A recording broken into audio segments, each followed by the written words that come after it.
Good morning, friends. It's Phil, January 24th, 2023, early in the morning.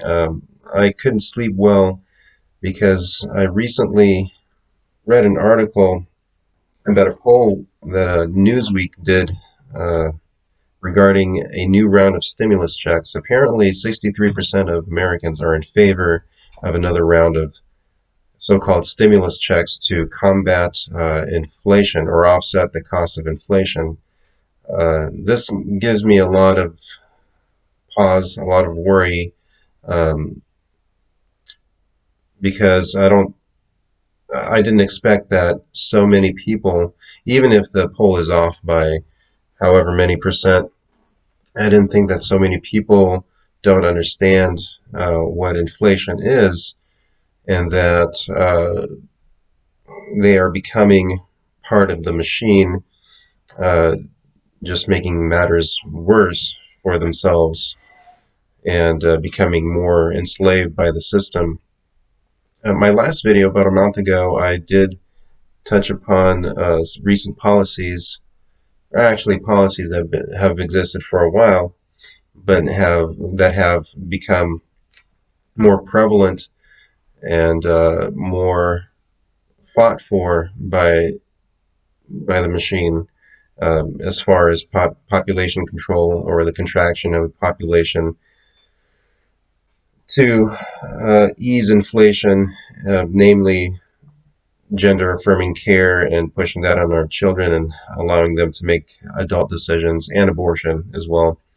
Um, so today I wanted to continue that conversation, and I wanted to talk about what inflation really is and how it's been ballooned ever since the unpegging of the US dollar to a hard asset like gold in the 70s. And what I wanted to talk about was the hidden economy in the United States, which accounts for much of the inflation that we are seeing right now. Um, just a side note, the way that the government or government funded studies measure inflation is completely manipulated. Inflation should be around 20% if you use the metrics used back in the 70s and 80s, but they constantly change it. They constantly change the window of time between readings to make people believe that inflation is coming down or easing.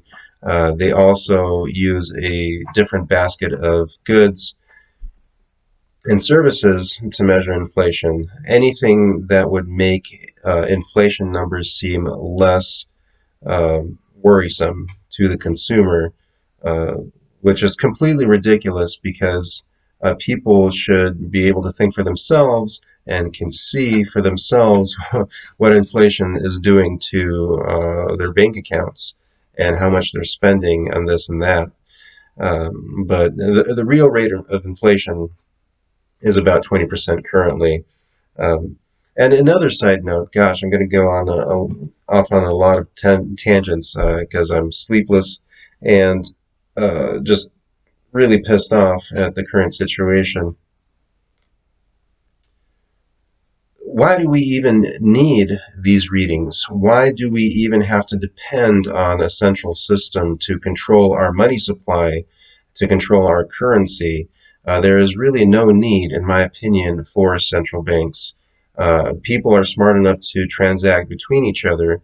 People are smart enough to choose their own instruments, their own monetary instruments. People are smart enough to be able to choose their own bank and their own currency that they want to transact with.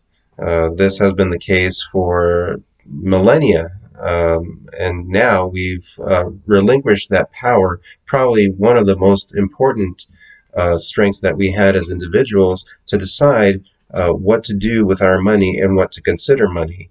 And we allowed for this entity, namely our government and the Federal Reserve, to decide for us the value of money, which has no value anymore since they're printing trillions just passed a 1.7 trillion bill funding God knows what, thousands of pages of nothing, basically. And that is the meat of my presentation today, or discussion that I want to have. The hidden economy that most people are not aware of, or maybe are aware of but don't understand the magnitude of, and how it is fueling the inflation crisis that we are all experiencing currently.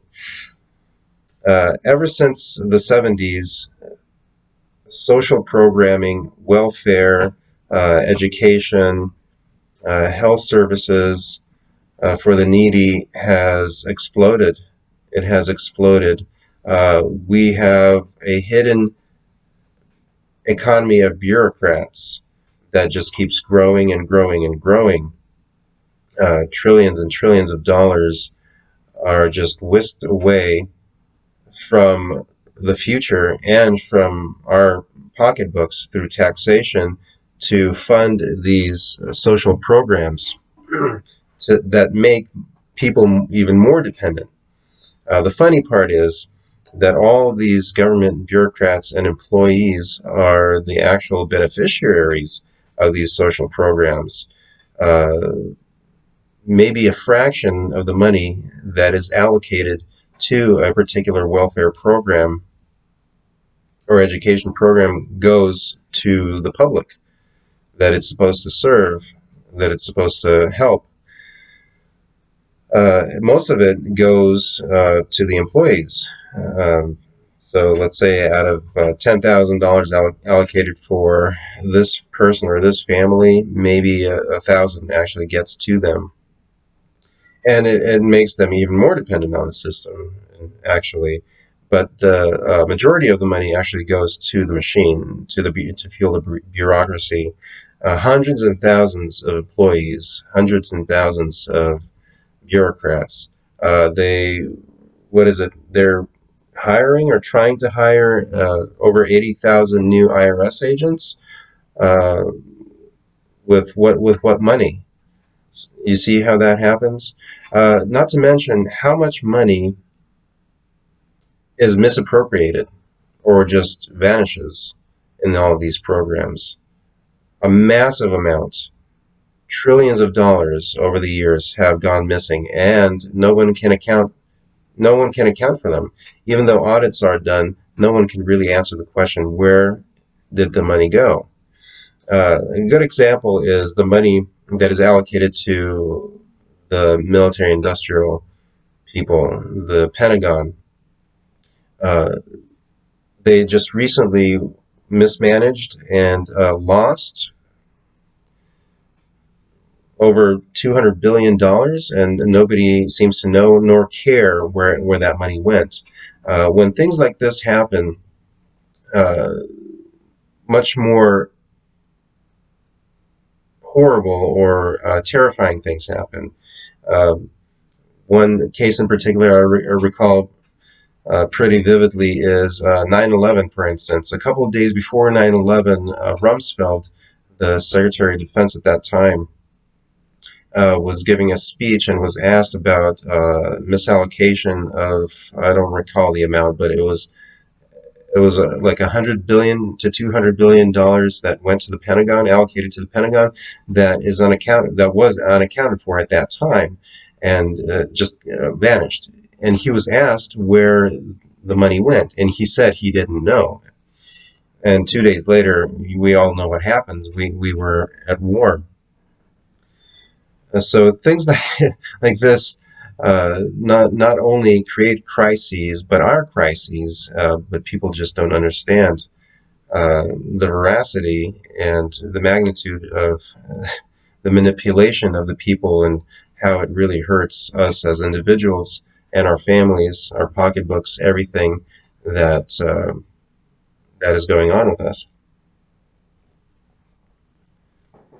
Everything that we hold dear becomes cheapened because of this unlimited money supply that is given to us by our overlords. So that is why I'm awake at 1:30 a.m.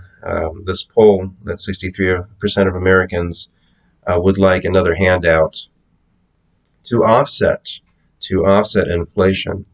Uh, we are in a phase in history where the most powerful nation in the world is depending on a monetary system that forces people into slavery, into debt slavery.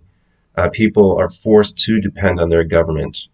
Uh, Not only that, the government is allowing for millions and millions more dependents to flood the country uh, through the southern border.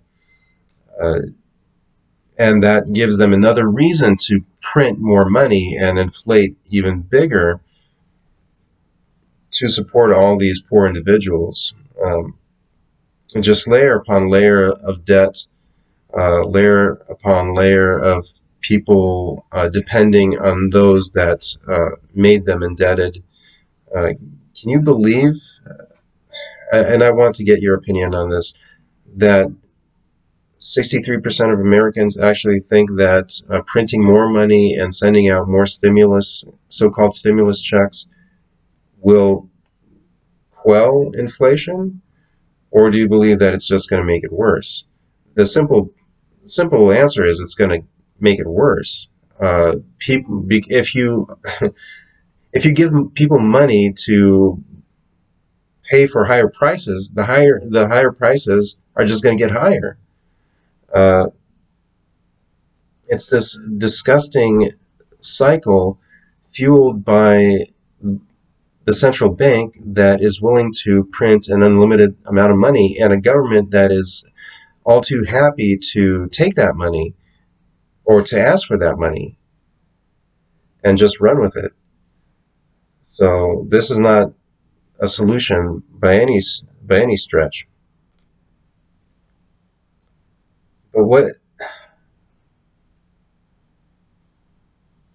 Sorry, just reading a few notes here. So it is a crisis situation. It is the biggest crisis situation. They will continue finding more ways of fueling this machine, be it stimulus checks, be it new crises like the border crisis.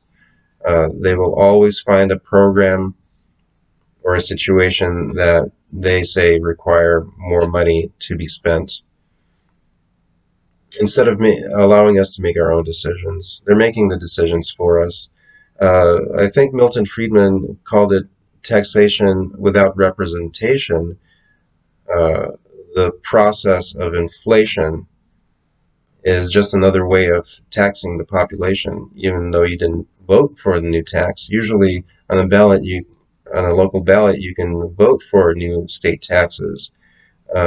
You can vote for individuals who promise to go into Congress or Senate that will say that they want to lower taxes, or a president that says that he is running to lower taxes. And then what happens? Taxes either increase or inflation increases. So either way, you're getting screwed by paying more and putting that fake money back into the system, liquefying it. Uh, once once enough people realize that we don't need this system, the game is over, and it's going to be ugly. People, there's only so long you can hold down a population before their eyes are opened and they revolt and they get these people who control these institutions out. Uh, and a new system or an old system, a system of wealth returns where you can use money that is actually backed by a commodity or a service instead of using these fake paper bills or digital bills that they're more than happy to print at any time to enrich themselves because they're owed to them.